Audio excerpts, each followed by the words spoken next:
Grabatzen ari garen unean gaueko 12 izateko 7 minutu falta diren honetan, Altunak eta Jakak Gasteizko hogeta pilotalekuan jokatu duten lauterdiko txapelketa nagusiko multzoko bigarren jardunaldiko bigarren norgehiagokaren analisia egingo dugu. Garaipena favoritoarentzat, Jokin Altunarentzat izan da 22 eta 9 emaitza garbiarekin. Gogoratuko dugu Altunak lehengoan Eibarren Artolari 22 eta 12 irabazi ziola, Jakak berriz Sorian larun batean 22 eta 6 menderatu zuen Iraitz Zubizarreta. Honen bestez, bi irabazleen arteko norgehiagoka zen gaurkoa eta hasieratik eduki du kontrolpean Jokin Altunak.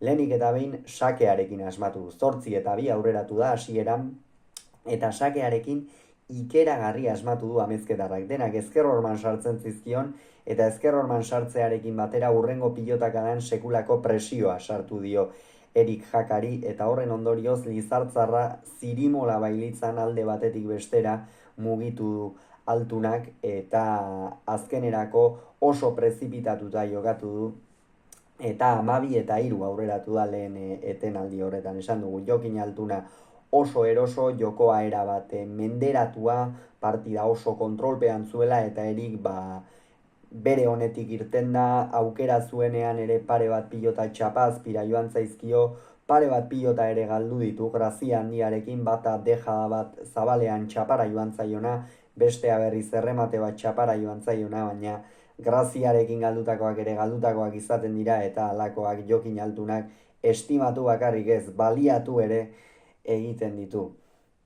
Bigarren zatian ere lehen zatian bezala, ibili dira, Jokinek ez du guardia jetxi inondik inora ere, sakearekin asmatu du, hurrengo pilotakadan ere gainera ezkerrez eta luze jartzeko berriz ere freskotasun hori berreskuratu du Altunak, eta hori oso garrantzitsua da Jokinentzat. Horrekin min handia egiten baitu, horrez gain zabalean ere ez da milimetrikoki txapa neurtzera joaten, baizik eta Eriki oinetara asko jokatu dio, eta erabat hankapean eduki du partida osoan zehar. Bigarren etenaldira 18 eta 6ko emaitzarekin iritsi dira. Erikek, tanto on batzuk egin ditu, baina berak egin behar izan ditu. Jokinek uste dut pare bat pilota edo besterik ez dituela galdu, eta oso zentratuta eta esango genuke goi mailan ibili dela gaurkoan amezketarra. Gero egia da, 9 tantura 9 eta 20 ere jarri dela Jaka, hor jada partida apur bat galdutza zuela, arriskatzea besterik ez zitzaion tokatzen eta zuen pilotakada bakoitzean min egiten saiatzen zen, eta hor 3 tantu lortu ditu, baina gero berriz ere Jokinek sake hartu duenean 2 tanto erreskan egin ditu eta garaipen oso garrantzitsua eskuratu du, baina oraindik ere matematikoki ez dago sailkatuta Jokin Altuna.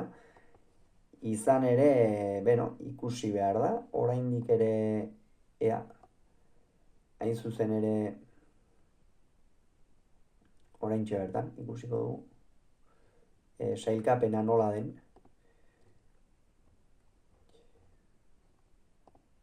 Sailkapena une honetan Altuna noski lider, 2-2 irabazita, baina datorren astean Artolak edo Altunak Zubizarretaren aurka galtzen badu, ezinezkoa hori gertatzea, baina Zubizarretaren aurka galtzen badu eta Jakak Artolaren aurkako puntua bereganatzen badu, esan bezala oraindik ere matematikoki ez dago sailkatuta, baina sekulako miraria gertatu beharra dago Jokin Altuna ez finalerdietan egoteko. Hauxe beraz esan beharrekoa, hurrengoan gehiago izango duzue, bitartean ongi izan, agur.